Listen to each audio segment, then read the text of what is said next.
Saludos, gentes, buenas noches, bienvenidos y gracias por estar con nosotros en un nuevo programa. Vamos ahora a tratar de hacer una revisión de varios temas, desde el enfoque jurídico, pero también desde el enfoque ciudadano. Y para esto, de los temas de coyuntura, por supuesto, los temas que son de interés para usted. Y para esto, entonces, hemos tenido ahora el gusto de poder tener como invitada a la abogada Lucrecia Landaverde. Teníamos ratos de quererla invitar y por varias razones no habíamos tenido el tiempo. Pero ahora sí. Lucrecia, bienvenida. Gracias por hacer el espacio. Hola, buenas noches, Franklin. No, para nada. Gracias a usted por haberme invitado. Verdaderamente me encanta estar con gente tan equilibrada como usted. Ya antes hemos estado juntos y pues me dejó con el deseo de que sigamos conversando de todo esto que acontece en nuestro país, por supuesto. Bien, hemos tenido semanas turbulentas en el país, hablando de política y de decisiones, Lucrecia. Usted siempre ha sido una voz, digamos, potente, fuerte a la hora de tratar de ver la perspectiva de cómo se están moviendo las cosas en el país. Y este tema no es primera vez que se ha tocado. La evidente falta de transparencia, la política de opacidad y el manejo irregular de los recursos. Y ahora el terremoto se genera en la Asamblea Legislativa. ¿Cómo ve todo esto que ha estado sucediendo para no alargar, digamos, la discusión? Usted ya conoce, ya vio el nivel de cosas que hemos visto ahí. ¿Qué es lo que usted considera que está pasando en la Asamblea Legislativa y qué alcance tiene ese tipo de opacidad y manejo irregular de los recursos? Lucrecia. Pues lamentablemente me habría gustado que los pocos que disentimos de la mala política de gobernabilidad o gobernanza, si es que existiera, porque la verdad es que lo que yo veo es que gobernabilidad no hay, pero esta es mi percepción como abogada, que debo advertir que no soy de ningún partido político, que jamás he estado afiliada a ninguno. Siempre hago esta advertencia porque pudiese de pronto malinterpretarse de que tengo algún interés, y le cuento así de pasada. Fíjese que ayer o antier había una de esas personas que solo se dejan llevar por toda aquella publicidad del gobierno, que incluso me confundía y me ponía un nombre de una persona distinta y me señalaba y ponía una planilla diciendo de que yo había sido empleada del gobierno del Frente. Primero, debo aclarar que no soy ni de izquierda, ni de derecha, ni de nada. Solo soy una abogada que intenta ser justa y equilibrada, pegada a derecho y a las leyes, ¿no? Pero en todo este contexto y esta aclaración, pues le debo decir yo, habría estado encantada de haberme equivocado en todos aquellos señalamientos que siempre hizo el gobierno, aún antes de que ganara la presidencia en el primer mandato que fue constitucional. Posteriormente tenemos ya la manera de haberse elegido nuevamente y sabemos que violó totalmente la Constitución. Pero además hemos visto una serie de situaciones que ya advertíamos, ya señalábamos, los más críticos del acontecer nacional, de la realidad que vivimos ahora. Y me habría encantado equivocarme, pero la verdad es que esta manera de interpretar cada actuación del gobierno actual y que también era el gobierno del pasado, ahora sí ya no es válido decir los de antes, porque anteriormente el quinquenio pasado ya es exclusiva responsabilidad del gobierno actual, ¿verdad? El tema es que señalábamos toda esta situación que se vislumbraba que podía suceder, el manejo discrecional de nuestros fondos, que son los impuestos que nosotros pagamos y que tanto nos cuesta ganar ese sueldito, además que no es nada del que podamos estar satisfechos, porque muy poca gente tiene trabajo formal y los demás intentan sobrevivir improvisando, siendo muy creativos para ganarse el pan de cada día. Pero además, fíjese usted en el costo de tantísimas cosas, van los impuestos que tenemos que pagar, y la palabra impuestos significa que se escapa de nuestra voluntad y que nos imponen a que nosotros entreguemos parte de esas pocas ganancias o de esa poca retribución a nuestra fuerza de trabajo, y nos impone por una ley un gobierno a que le demos parte del sudor de nuestra frente, que bien podría ser, fíjese usted, eh, el pan de nuestros hijos, pero se lo damos al gobierno. Y vienen y lo utilizan de esta mala manera, de esta forma tan derrochadora. Y lo más sorprendente de todo es que viene una estrategia para aniquilar a la población de todos los flancos que usted se pueda imaginar. Se endurecen las leyes, se lanza un estado de excepción, que de excepcionalidad no tiene nada, pero que de esta manera sí que es efectivo someter a una población y mantener a la población con miedo, al punto que quienes se ven golpeados directamente por el estado de excepción tienen miedo a hablar, porque ya tienen a un familiar o más gente encarcelada y saben que el gobierno va a ser inclemente con esas personas y que les va a encarcelar por el solo hecho de manifestar todas aquellas violaciones de las que están sufriendo. Entonces viene un ataque sistémico por todos los flancos a la población más débil, a la más frágil, porque usted no va a ver a la gente pudiente encarcelada y violentada de todos estos derechos. Hay excepcionalidades, y estas excepcionalidades de gente con cierta condición adquisitiva o económica está privada de libertad, pero aquí tenemos una suerte de venganza política.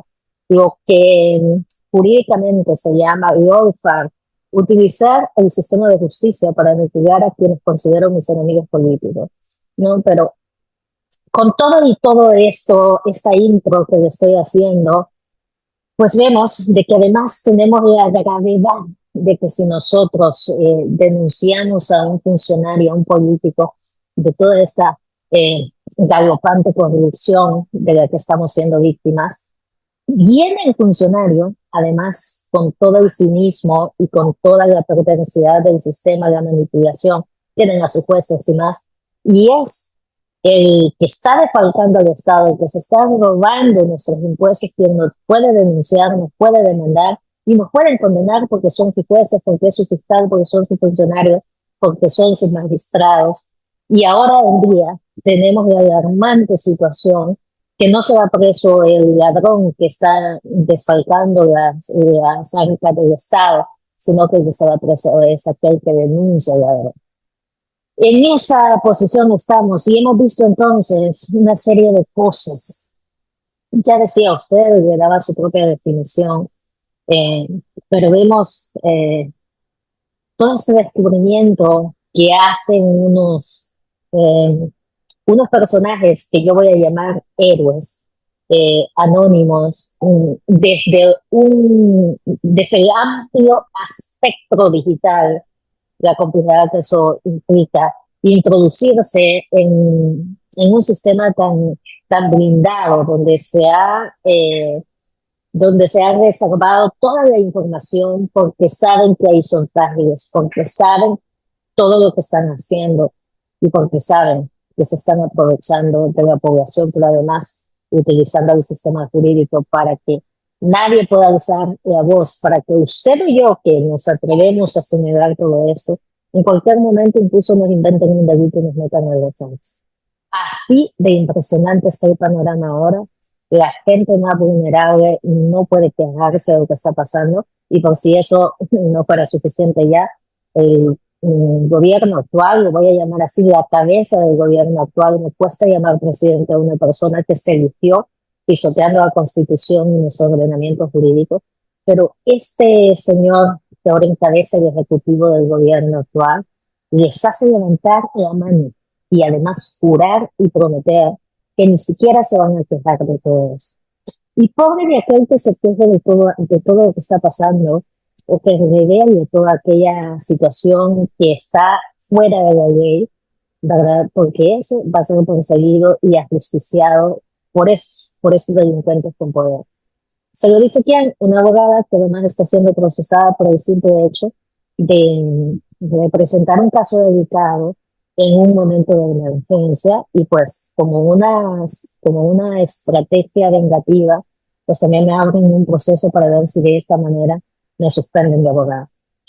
Y vemos un sistema tan corrupto que incluso me encuentro hace solo 2 días atrás o 3 a una jueza que me dice, yo ya la conozco a usted, aunque esta señora jamás haya tenido un caso conmigo, pero sabe de que en el corte, por esto es noticia, ha sido noticia, me están procesando por ser la abogada que auxilia a la familia del señor Alejandro Mason, que ya sabemos todos la historia, que en un primer momento es el súper amigo del hombre que hoy encabeza el ejecutivo, y que además lo asesinan. ¿Verdad? Que esta ha sido mi postura, que yo misma lo he señalado conforme a la evidencia que se ha visto y a la forma en que se ha manejado este caso, un silencio total, un silencio ensordecedor de un gobierno que además tiene a esta persona como una persona clave dentro del funcionamiento de la gobernabilidad, puesto que era un asesor de seguridad nacional.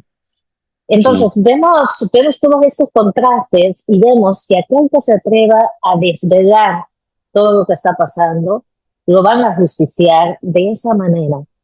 ¿Y quiénes nos van a juzgar? Gente que solo son tontos útiles del sistema y que son los verdugos que van a utilizar, aún cometiendo delitos, estos verdugos de falsedad documental y demás. Y entonces vemos todo esto y empezamos a analizar.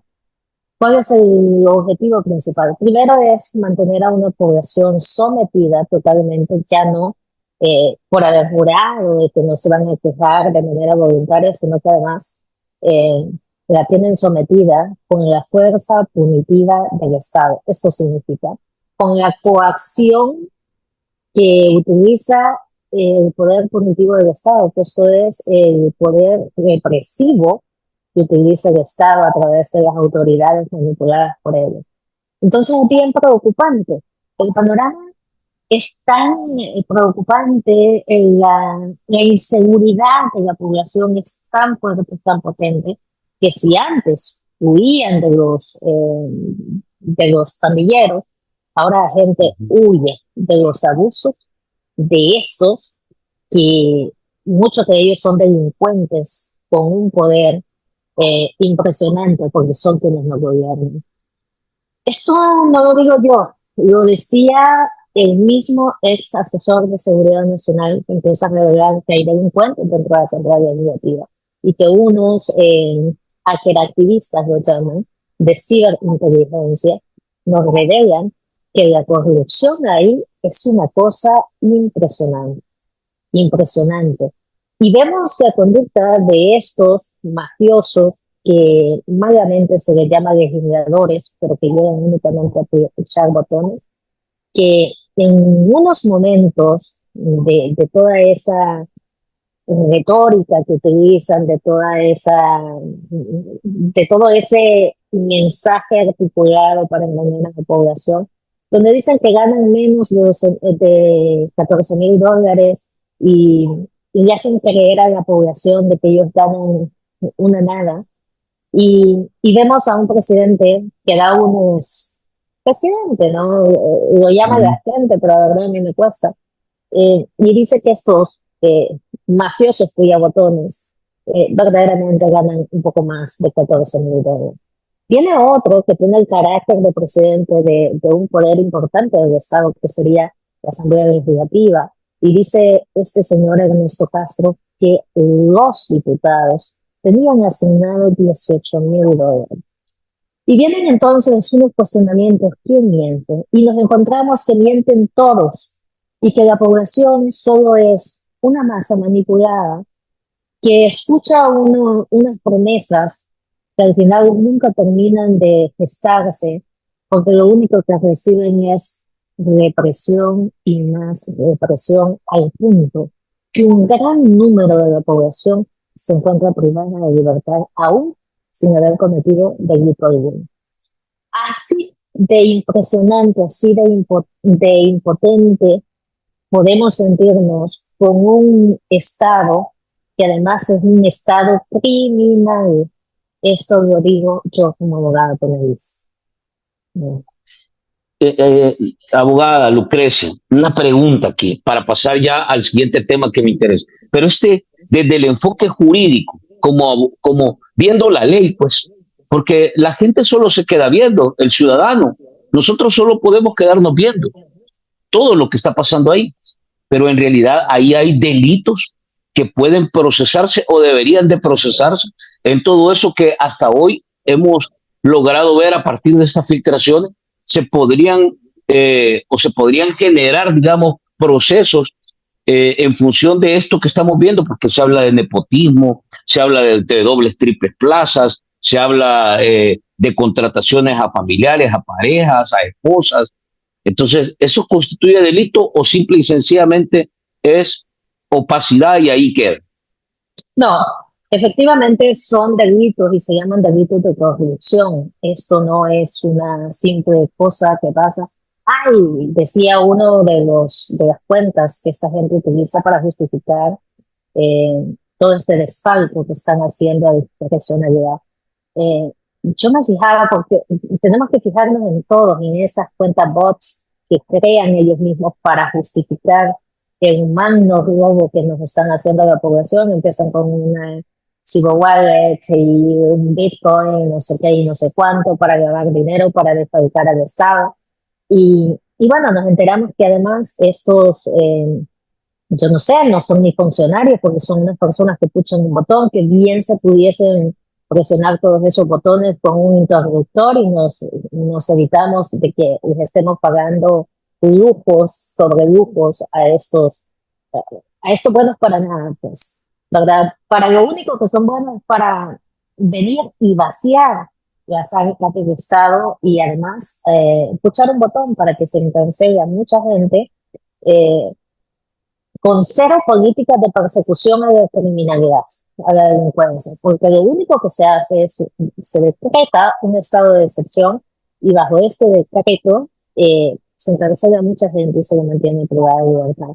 Ya usted y yo y la población en general habremos escuchado tantísimas historias de gente que ha quedado libre, que es inocente, por supuesto, de lo grave que significa que todas estas personas que jamás han cometido delito alguno les encarcelen sin ninguna investigación efectiva.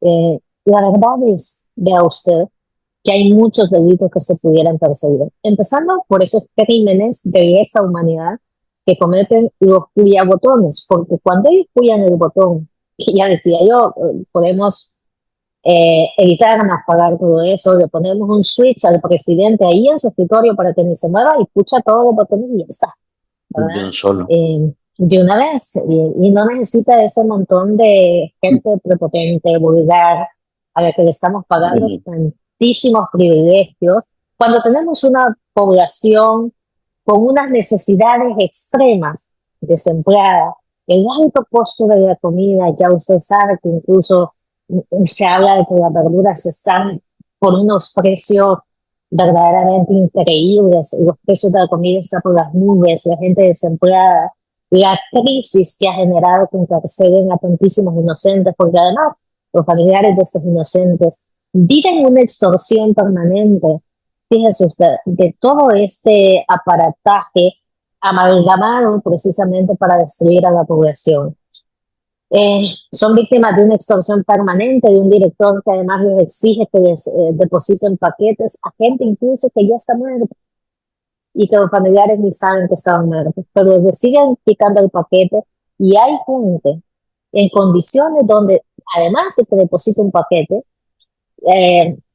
religiosamente lleva ese paquete, pero además han abierto una especie de cuenta que no sabemos ni cómo se maneja para que los familiares depositen dinero ahí, sin contar las tantísimas extorsiones ajenas a estas dos que ya mencioné, que viven de parte de toda esa red delincuencial interna que opera centros penales, donde vemos nosotros que a esta gente también, fíjese usted, le suprimen un derecho humano que es el derecho a que los abogados le demos asistencia aun cuando están privados de libertad y podamos tener contacto con nuestros clientes. Pero además, y olvidémonos del derecho que tienen a la asistencia técnica nuestra.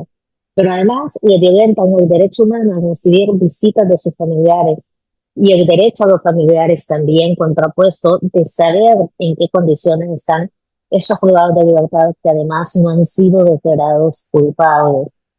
Por tanto, se le viola esto como una estrategia de toda esa amalgama de estrategias que son propias de la delincuencia, ¿verdad? Para que los familiares paguen hasta $1,500 o más por ver solo 5 o 10 minutos a su familiar dentro de la cárcel. Y le hacen creer a las personas que caen en esta extorsión que le están haciendo un favor y que además debe guardar silencio para que no salgan afectados. Lo cierto es que en mis años de vida yo no había visto una cosa tan increíblemente cínica, pero además tan maquiavélica y destructiva como la que estamos viendo, tanto en los 5 años que ya pasaron, más estos 5 que nos enfrentamos, que van a ser durísimos para las familias salvadoreñas y para todos nosotros. Esto que usted está tocando lo hemos empezado a escuchar a partir de una serie de testimonios que hoy refuerzan estas tesis. Esto lo vino señalando desde un inicio cuando se empieza a explorar el caso de Alejandro Mason. Recuerdo que fueron temas que usted puso en la mesa y nuevamente la gente empezó a descalificar, a atacar, a decir que se mentía, que esto, lo otro. Es una estrategia para tratar de desinformar y manipular la percepción pública. Pero ahora hay informes, Totalmente. hay datos, hay testimonios concretos de víctimas y no solo lo que ha planteado, les piden dinero, piden donaciones para que los puedan visitar, hay testimonios de torturas concretas que se han dado. Entonces, ¿en qué condición queda ahora el sistema penitenciario y la gestión en materia de seguridad cuando todo esto ha venido a reventar a este nivel, abogado?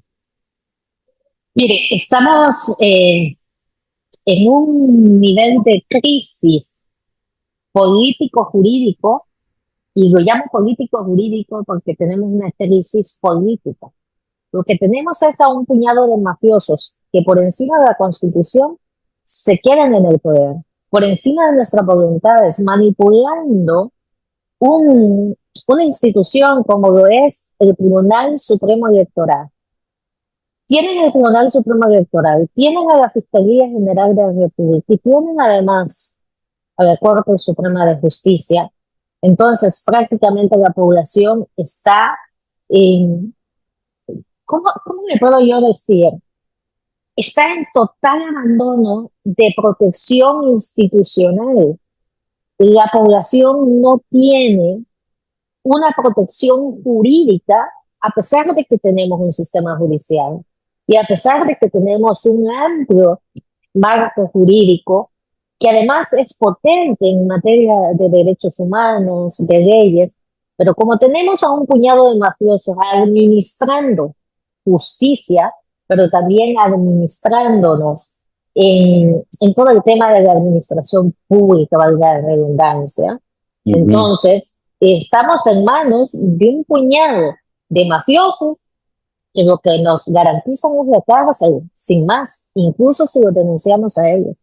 Fíjese usted, yo estaba en una audiencia que contaba hace solo 3 o 4 días en el Juzgado de Paz de San José Villanueva, y lo voy a decir de esta manera porque lo que estoy diciendo es tan cierto que no importa lo que esto desencadene, porque incluso vamos a interponer todas las denuncias posibles en las instancias pertinentes de acuerdo a lo que hemos observado, visto y además sufrido, porque le cuento.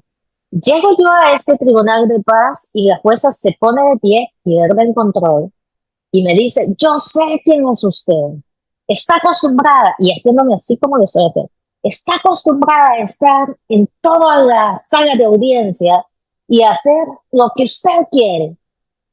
Le digo yo a esta mujer, ¿no? Perdone, señora jueza, ¿cuántas veces hemos estado usted y yo en audiencias juntas? ¿Cuántas veces? Ninguna. Pero ella sabía que si buscaba alguna excusa que al final no la obtuvo y que la tuvo que crear ella, para procesarme, para certificarme en Corte Suprema de Justicia. Ella sabe que ahí me están procesando por el caso de Alejandro Meiso.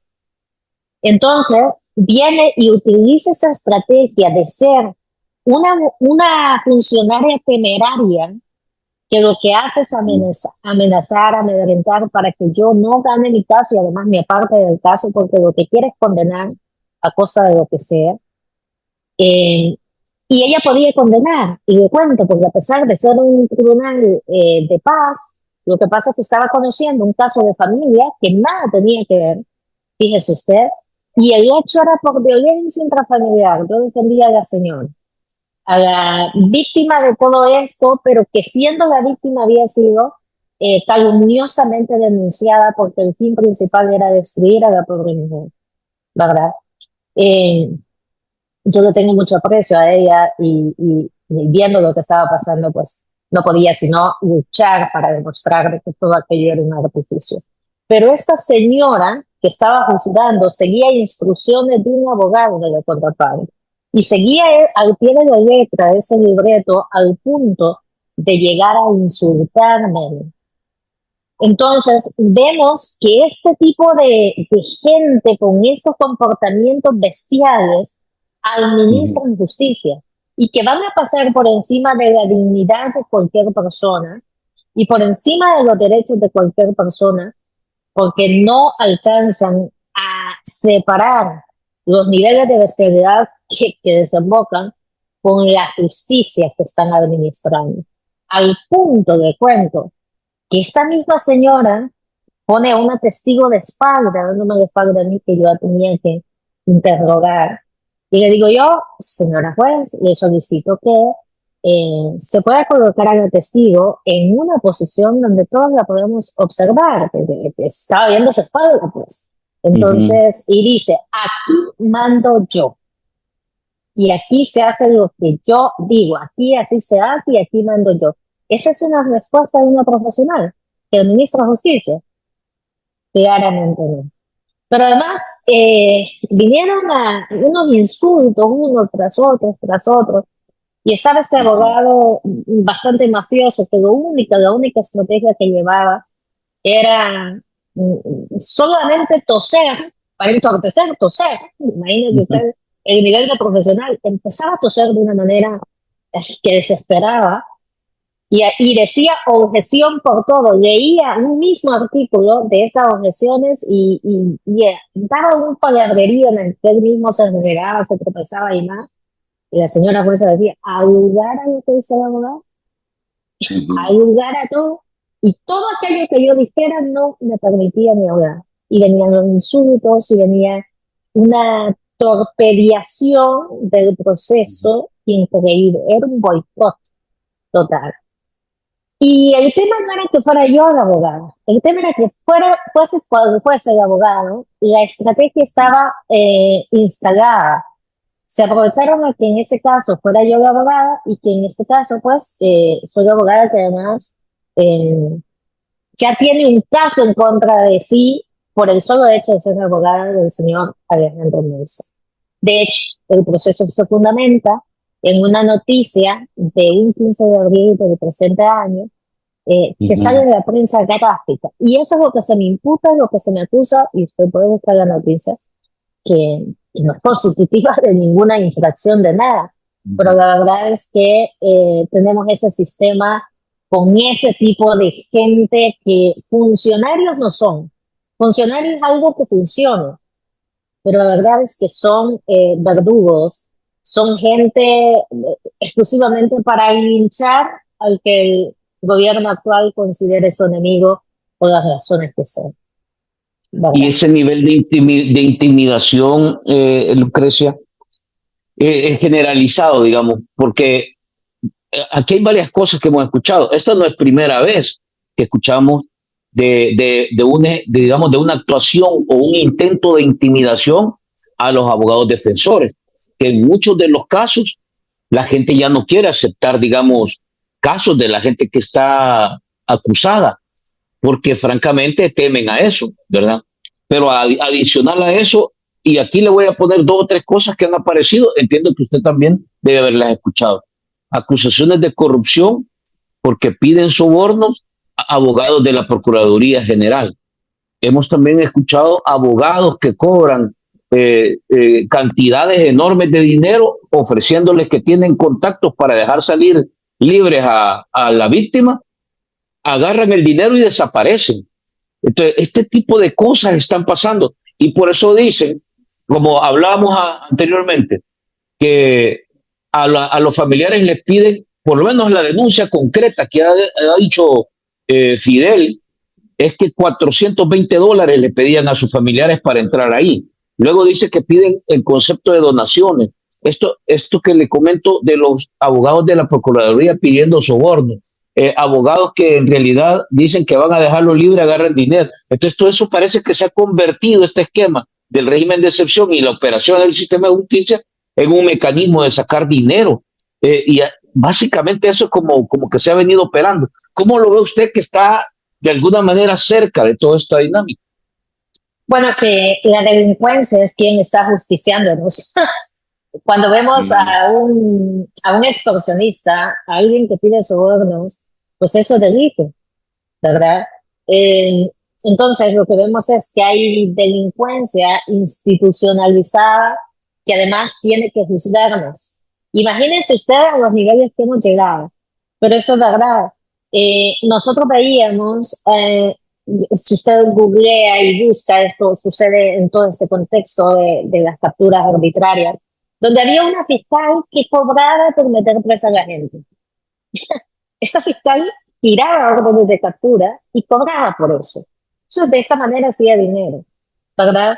Hay un fiscal que sale en las noticias que es procesado en todo este contexto del estado de excepción, que además falsificó documentos para conseguir la condena de unas personas inocentes de una isla.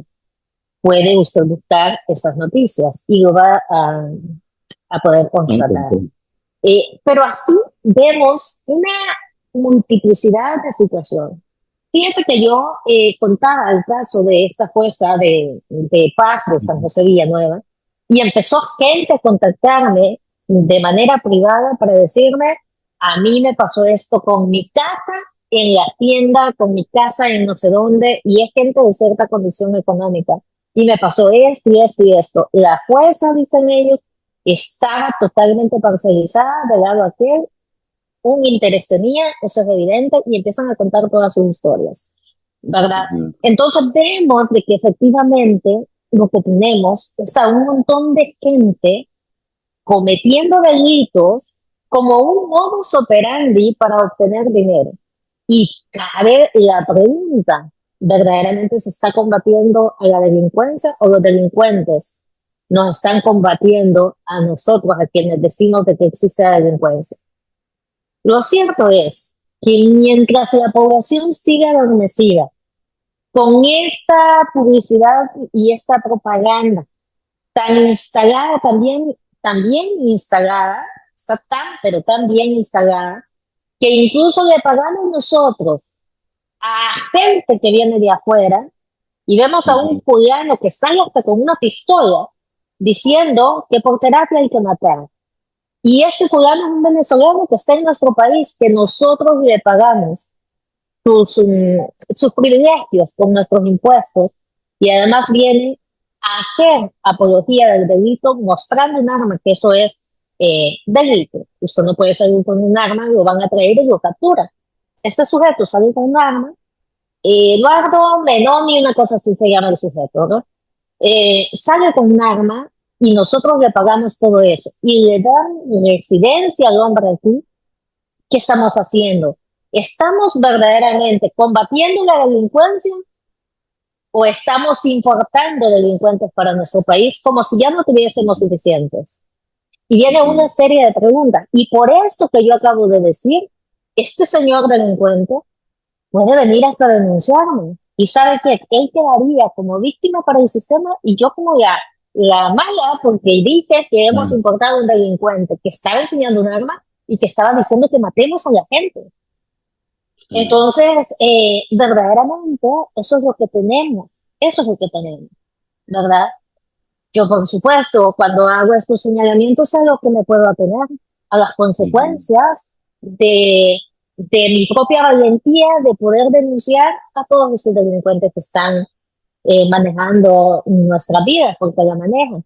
Mire, el gobierno nos dice qué y cómo hacer las cosas, y si no las hacemos así, nos mete preso, Sí. ¿verdad? Definitivamente.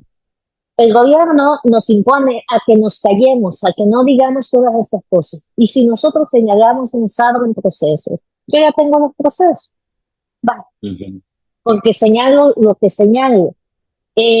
La verdad es que cuando nosotros entendamos la diferencia entre ser prudentes y ser cobardes, vamos a entender de que callar ante todo lo que está pasando no es prudencia, es cobardía.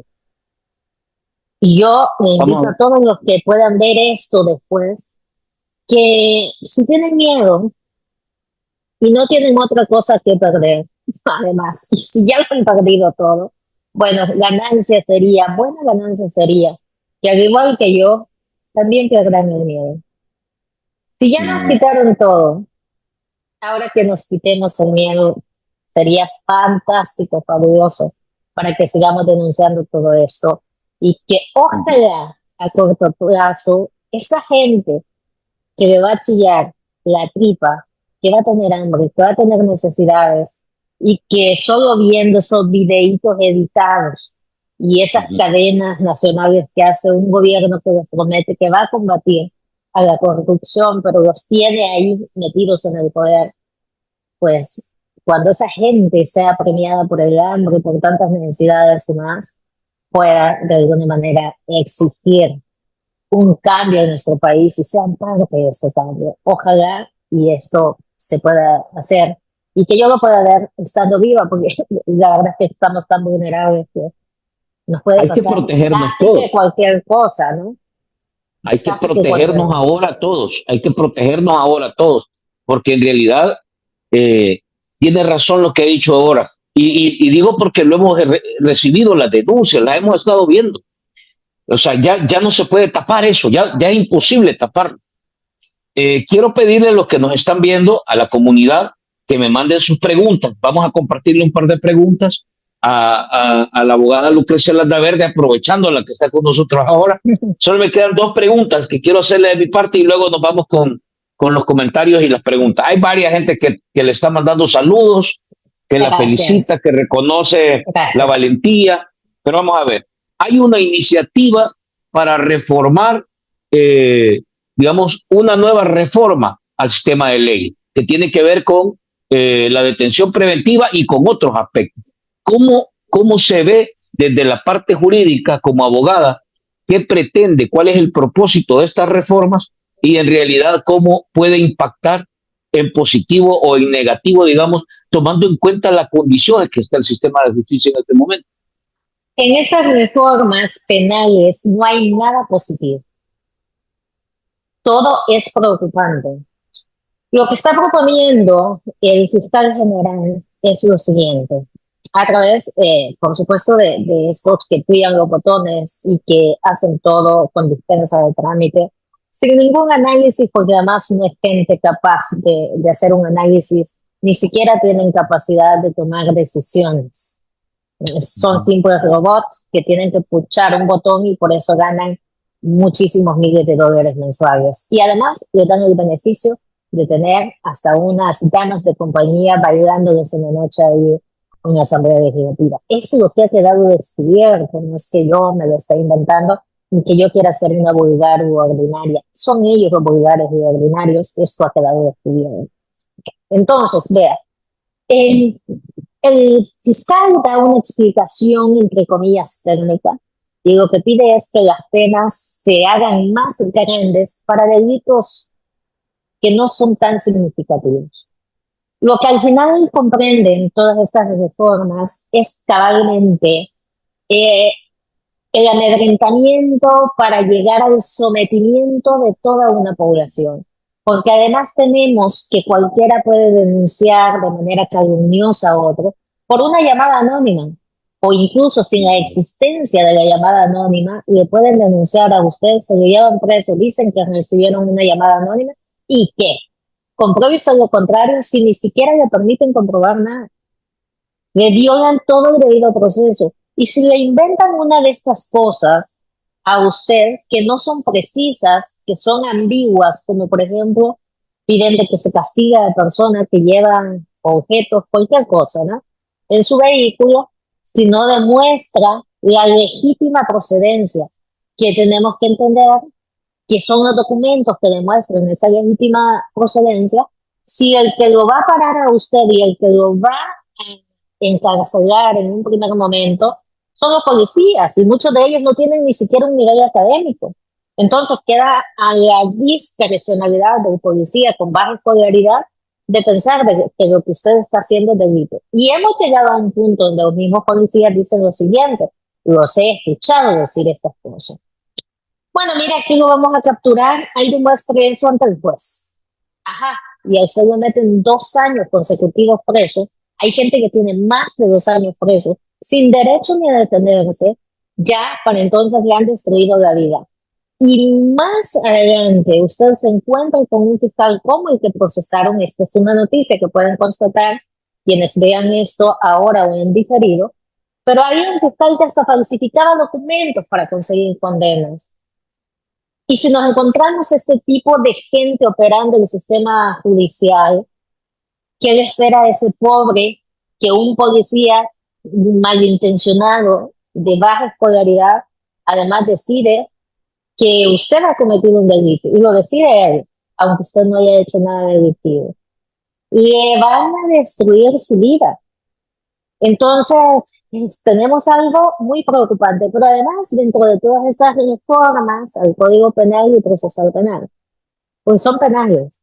Le traen a usted el tiempo de la detención provisional, que le dice en una explicación, entre comillas, técnica. La verdad es que es la idea más maquiavélica que yo he visto en el sentido de mantener a una persona encarcelada aun cuando no ha sido condenado. Y le dicen a ustedes de que de que ellos proponen que, como hay muchos casos y no se han hecho audiencias por la cantidad de procesos, de hecho esta explicación tienen ellos, pues entonces que se le amplíe la detención provisional, porque como no alcanzan a tocar todos esos casos, usted va a pagar, además con cárcel, el hecho que lo hayan detenido de manera arbitraria. Como está saturado el sistema, entonces simplemente le duplicamos la detención. Ya tiene 2 años, pero como no lo podemos sacar ni ver el proceso a las ya, porque tenemos tanta gente que procesar, entonces le ampliamos la detención y hay que se friegue. Y le dicen lo siguiente: si el delito le traigo una cuenta, solo para que me entienda de qué va esta modificación al Código Procesal.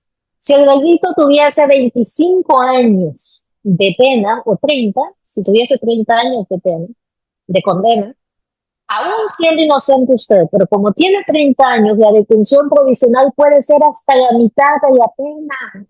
O sea, puede pasar 15 años preso. Y si después el sistema dice que usted es inocente, ¿quién le paga toda esa vida en la cárcel? En el hipotético caso que sale vivo, ¿quién le paga la destrucción de toda su familia? ¿Quién? Verdaderamente, todo eso que están proponiendo es una cosa tan maquiavélica, tan deslizada, tan inconcebible. Pero los que están dentro del poder judicial, como del poder político que hoy nos gobierna, lo aplauden y lo ven bien, porque ni siquiera ellos saben cómo salir de todo este desgenere de capturas arbitrarias que han hecho, y solo ven la salida manteniendo a la gente encarcelada, porque ni siquiera pueden llevar a cabo una investigación en los plazos que el ordenamiento jurídico ya nos establecía, en un plazo de 6 meses o de 12, en el caso que se duplicaba, pero necesitaron ampliar esos plazos hasta 2 años, que es lo que hacen, más de 2 años que una gente privada de libertad. Miren, en un caso, yo pedí que se admitieran testigos a favor de mi defendido. Yo llegué cuando el caso ya había empezado. Declararon sin lugar mi petición de que se admitan testigos porque el plazo de la instrucción ya había terminado con el juez. Y entonces, si el plazo de la instrucción terminó, ¿cómo es que sigue preso y no le hacen audiencia? Si el plazo terminó, ¿en qué plazo estamos? ¿Acaso ya tiene una sentencia para que esté preso? Lo cierto es que no. Estas cosas así de preocupantes están pasando. Mire usted, le dicen el plazo de ley de la instrucción ya pasó, entonces no puede ofertar testigos a favor de la persona. Ah, no puedo demostrar entonces que es inocente. No. Y entonces, si ya pasó el plazo, ¿por qué no lo dejan en libertad? ¿Por qué no? O sea, entonces ve usted que verdaderamente se ha pervertido tanto y que es una locura y que es una vergüenza. Yo no sé cómo los profesores en las universidades les enseñan derecho a los estudiantes ahora. Si no hay derecho, si todo es una cosa asquerosa, verdaderamente asquerosa. El proceso penal es un desastre. Y los que deciden, no tiene usted idea, pero hay tribunales donde hay jueces menores de 30 años, sin instrucción notoria, sin experiencia, y cuando un abogado entrenadísimo, especializado, con maestrías, con doctorados en derecho penal fuera del país, llega y les habla a estos, no le entienden ni de qué está hablando el abogado, pero eso tienen que decidir. Y como además tienen el poder absoluto, aunque sean ignorantes, y quieren quedar bien con quien los puso ahí, entonces condenan a los inocentes, ¿verdad? Es una cosa preocupante, pero la gente, como está enamorada de los políticos, y así se enamoran siempre los políticos de Cuba, lo aplauden. Y la misma población avala todas estas detenciones arbitrarias y avala y aprueba que se condene gente inocente. Y aunque no sepan quiénes son los que están pagando estas privaciones de libertad de manera arbitraria, lo señalan como si todos fueran delincuentes. Es triste, es preocupante. Tremendo. Y soy bien honesta, como abogada a veces me siento impotente, decepcionada. A veces yo no sé si vale la pena seguir luchando y defendiendo a esta gente, o si nosotros dejamos y que pase lo que tenga que pasar. O sea, es un cóctel de emociones, y deben ustedes saber que todos los que yo defiendo, que son muchísimas personas, estamos luchando, apostándonos todo para ver si un día vuelven a casa con vida y que sus familiares los puedan abrazar y los puedan tener ahí con ellos, porque está muriendo muchísima gente y a veces los dejan libres cuando ya la persona está a punto de morir. Para que no le caiga esa responsabilidad al Estado, porque además los más valientes hemos tenido el coraje de llevar estos casos al ámbito internacional. Su servidora es una de estos. Qué tremendo, la verdad es que y preocupa. Voy a leerle algunos comentarios para ir cerrando, porque ya por el tiempo que habíamos quedado más o menos 45 minutos. Dice Nilsson, mucho gusto. Dice, buenas noches, Franklin y licenciada Landaverde, un abrazo. Saludos desde Las Vegas. Parece que algo del sonido estaba fallando. Bueno, estamos terminando ya. Gracias por tener como invitada a la licenciada Landaverde, un abrazo. Fíjese alguien aquí, a mí me deberían de contratar como asesor y yo les enseño por lo menos a leer y escribir porque ni eso sabe nuestro honorable legislador. Hace 21 días estuve en El Salvador y wow, todo está más caro que aquí en Las Vegas, desde la comida hasta la gasolina. No sé cómo hacen los salvadoreños. Estamos desnudos ante las leyes. Bendiciones, licenciada. Usted es una mujer admirable, increíble todo lo que estamos pasando. Todavía nos cuesta creerlo. Sinceramente, me siento mucho, siento mucho la muerte del señor Alejandro Mason y pobre madre, dice. Elba Mejía, buenas noches, Franklin. Saludos a la abogada Lucía Landaverde. Dios la bendiga, dice. Mujer valiente y honesta, digno ejemplo de todas las salvadoreñas que se respetan. Bendiciones, licenciada. La verdad es que a las mujeres en realidad la gente les está reconociendo el papel que están haciendo ahora las mujeres. Nos están ganando, nos están ganando. Eh, La Dios la verdad es que bendiga, licenciada, por me ayudar a siento los muy pobres. orgullosa, me siento muy Eh, orgullosa de quiero algunas que están terminarle, quiero plantando de terminarle, cara. quiero terminarle de leer lo último. Ya solo me faltan unos dos. No, vamos a ver, este, es posible que en un futuro se forme un jurado internacional penal para juzgar a este gobierno, empezando por lo que ya hablamos, ¿verdad? Saludos desde Australia, Rogelio Mesa.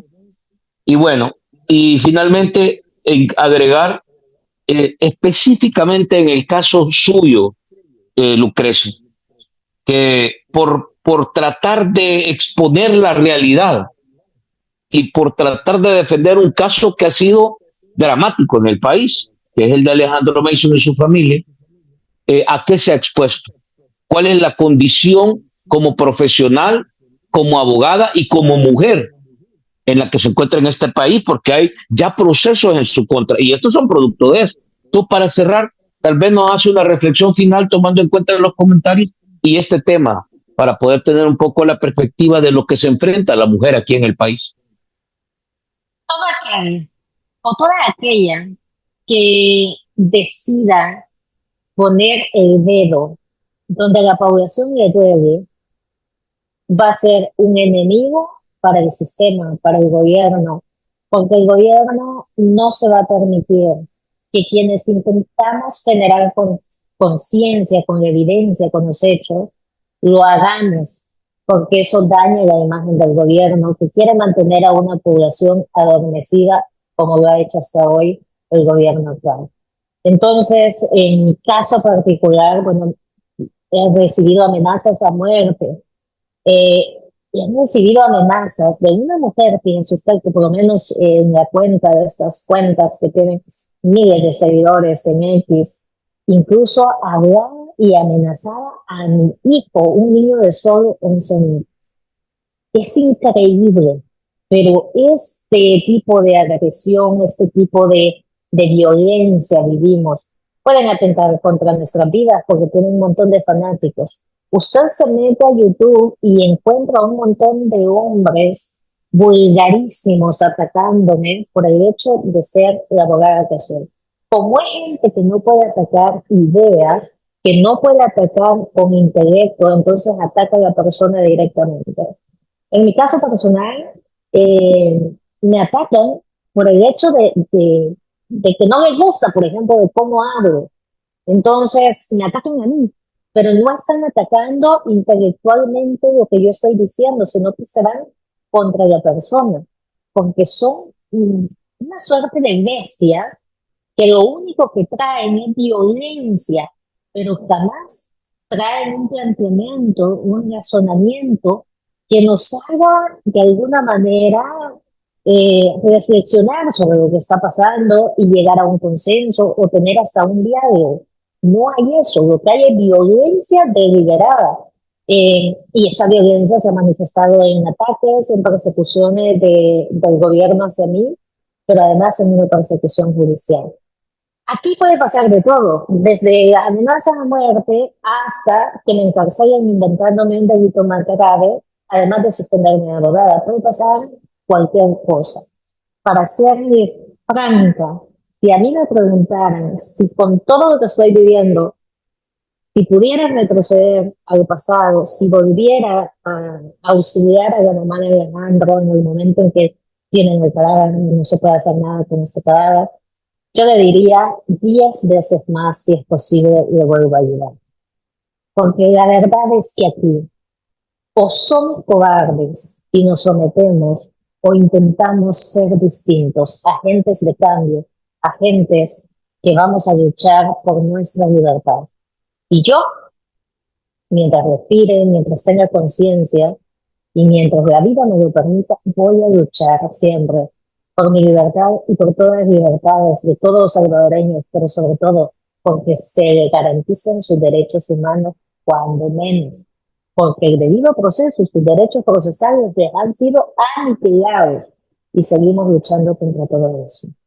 así me despido yo, así termino yo. Franklin, muchísimas gracias por haberme invitado y por supuesto, por tenerme toda esta paciencia y ser usted tan flexible conmigo, porque es tan limitado mi tiempo, es tan difícil, pero estoy muy agradecida y ganando un abrazo. Cuídese. No, gracias Lucrecia. De verdad que hay que darle seguimiento a estos temas, porque estos son en realidad la punta del iceberg. Imagínese lo que está pasando. Si le pasa a usted, una abogada, una profesional que tiene espacio para poder hacer denuncias a nivel público, mediático, que tiene espacio a un micrófono, que conoce la ley, etcétera. Imagínense lo que le está pasando a una señora que vive en el cantón, allá en la parte más lejana de Morazán o de Chalatenango. No tiene opción, ellos no pueden resolver, simple y sencillamente están condenados a lo que la institucionalidad se les ocurra. Eso es lo preocupante. Entonces, por eso es que estos casos, y le voy a ser franco, las voces como la suya, así como otras mujeres que están participando en este momento, fortalecen en realidad la valentía de otros que todavía tienen miedo, pero que tienen mucho que decir. Y por ejemplo, estos testimonios que hemos escuchado de víctimas que eran inocentes, que fueron capturadas y metidas a los penales y que ahora han salido y que tienen la valentía también de comentarlo y compartirlo con el pueblo. Yo creo que eso es fundamental en este momento que está transitando el país. Le agradezco, Lucrecia, de verdad, de corazón, y en nombre de la comunidad también, que nos ha acompañado en este programa y que nos va a acompañar más adelante porque el programa lo ven ya después en diferido. Quedamos hasta acá. Abrazos, bendiciones, que primero Dios no le pase nada, hay que andar con cuidadito, pero de todas maneras hay que seguir dando la lucha, ¿verdad? Abrazos. Gracias, buenas noches, cuídese. Saludos a todos sus seguidores y a quienes vean esto. Y bueno, nos vemos la próxima vez que usted me invite. Hasta pronto. Excelente. Adiós, Lucrecia. Bueno, gente, nos quedamos hasta acá. Miren, ¿por qué es importante escuchar todas las voces? Hay disculpas por el audio. La verdad es que no me había dado cuenta. Parece que teníamos una dificultad ahí en el audio, pero bueno, ya estamos. De todas maneras, cerrando. Hemos revisado ahora, en realidad, 4 temas que son relevantes. Un poco la opinión de lo que se está viendo en la Asamblea Legislativa. Les voy a tratar de hacer un resumen porque algunos se conectaron después. Todo este tema de la falta de transparencia, de la opacidad, del silencio de los diputados sobre todo este tema de la piñata con las plazas.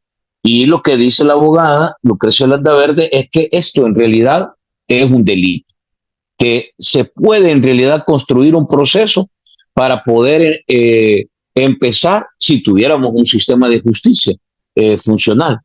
Pero ahí hay nepotismo, hay en realidad triples, dobles cargos, o sea, hay una serie de situaciones que pueden procesarse. Segundo, hemos visto desde la perspectiva de la abogada también cómo se ve este tema de las denuncias y testimonios sobre torturas en los centros penales y respeto a los derechos humanos y toda la agenda de denuncias que se ha montado en materia de organizaciones que están vigilando los derechos humanos. Y aquí, digamos, lo importante es que se revelan que el sistema penitenciario y parte de todo el sistema de justicia, es lo que dice la abogada, se está convirtiendo en un negocio oscuro para poder sacar plata de toda esta operación que se maneja a través de penales, procuradores, jueces, etcétera. Eso es un tema que no lo habíamos identificado. Esto es nuevo. Prácticamente esto ha empezado a aparecer con cuando vamos uniendo denuncias de víctimas inocentes que habían estado presas, cuando se escucha las denuncias que se han puesto en la fiscalía por acusaciones a los abogados de la Procuraduría General, informes de organizaciones que velan por los derechos humanos y ahora abogados que nos dicen ahí hay movimiento de dinero de manera irregular. O sea, todo esto en realidad suena raro. Luego vimos el tema de las reformas que se están planteando en el sistema penal. Y lo que dice la abogada es que nada de lo que está puesto ahí en realidad es el beneficio del sistema de justicia.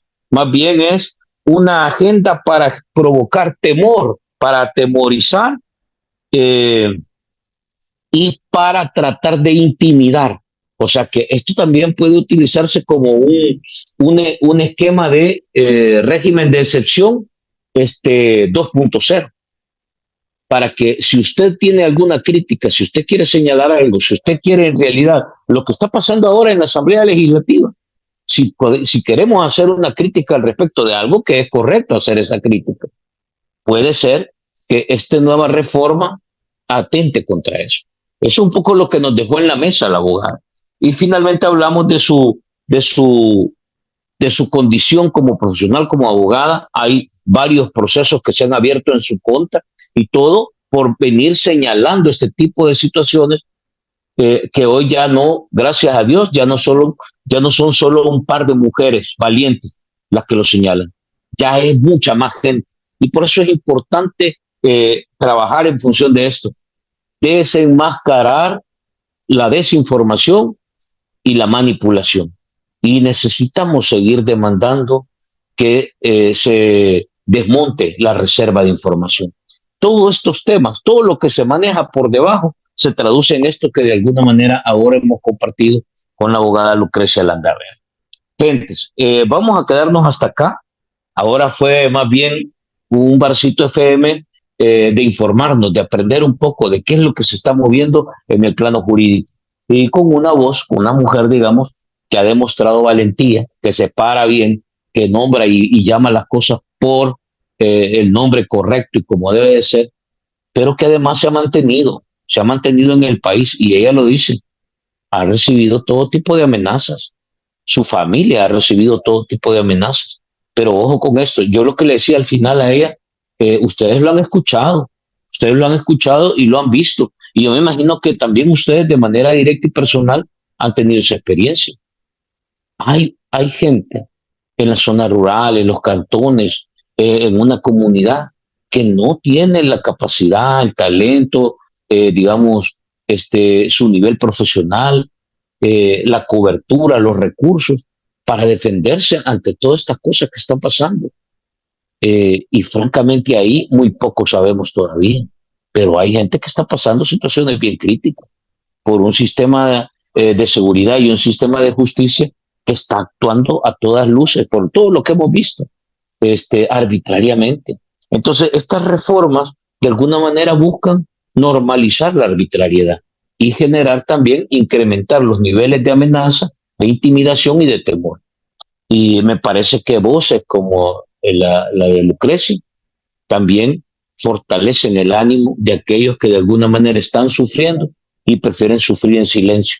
Por lo menos con esto les dejamos la puerta abierta para que nos busquen, nos avisen, nos contacten, para buscar la manera de cómo poder apoyarlos, de cómo echarles la mano, ponerles el hombro, así como lo han venido haciendo otras instituciones, como Socorro Jurídico, los abogados Movir, etcétera. Hay que actuar y hay que movernos en conjunto, como equipo, como colectivo, porque de esa manera es que nos protegemos. Nos quedamos hasta acá. En realidad hemos tratado de hacer un resumen. La situación no pinta bien. Por donde lo veamos, hay situaciones que no cuadran, delicadas, pero bueno, hay que hacerle frente. Hay que hacerle frente. Hay que pararnos bien. Dos cosas. No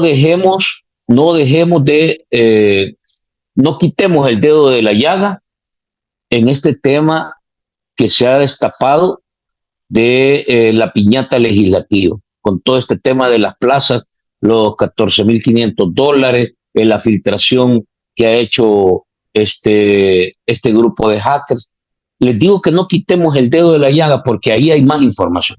Ya en la próxima semana vamos a empezar a revelar otros niveles de detalle, otros niveles de información sobre esto, pero hay que seguirlo denunciando. No hay que parar, no hay que pausar ese tema. Hay algunas declaraciones que las vamos a ver mañana en el programa de las virales, porque resulta que algunos diputados de Nuevas Ideas ya empezaron a confesar que sí recibían $14,000, que sí estaban usando el 100%, los $14,000. Ya van a ver mañana, ya van a ver cómo empieza a despejarse y esto empieza a generar más contradicciones. Y luego eh, hay que empezar a señalar y a exigir al que tiene que dar respuesta. Y aquí es el presidente de la Asamblea y al jefe del grupo parlamentario de Nuevas Ideas. Esas dos personas están obligadas a responderle al país, a ponerse enfrente de los periodistas, a responder todas las preguntas que, digamos, la población, nosotros le hagamos. ¿Por qué? Porque ese dinero que han usado ellos para contratar amigas, amigos, maquillistas, peluqueros, familiares, esposas, hermanos, hijos, etcétera, es dinero público del que pagamos usted y yo, son de nuestros impuestos. Entonces tenemos derecho a exigirles. Entonces, no hay que quitar el dedo de la llaga en este tema. No hay que quitar el dedo de la llaga. Manténgalo usted. Y contenido que ya saben, busquen las cuentas, hay que compartir ese contenido en las distintas plataformas. Este tema, hasta que en realidad se revele totalmente qué es lo que ha estado pasando. Y luego el otro tema es que yo sí creo, y esto lo hemos venido conversando con varias gente de medios, con algunos periodistas, de que digamos, la proyección, la sospecha de que a nivel del aparato de gobierno, si este mismo esquema de corrupción se está dando, ahí sí nos vamos a sorprender. Porque recuérdense ustedes, el presupuesto de la Asamblea Legislativa es una pieza mínima que anda rondando el 3% del presupuesto nacional. Cuando veamos lo que está pasando en el Ministerio de Agricultura, en el Ministerio de Salud, cuando veamos lo que está pasando en obras públicas, cuando veamos lo que está pasando en la DOM, en esa constructora de El Salvador, todo eso, toda esa información, ahí por ahí nos ha llegado de que se va a destapar.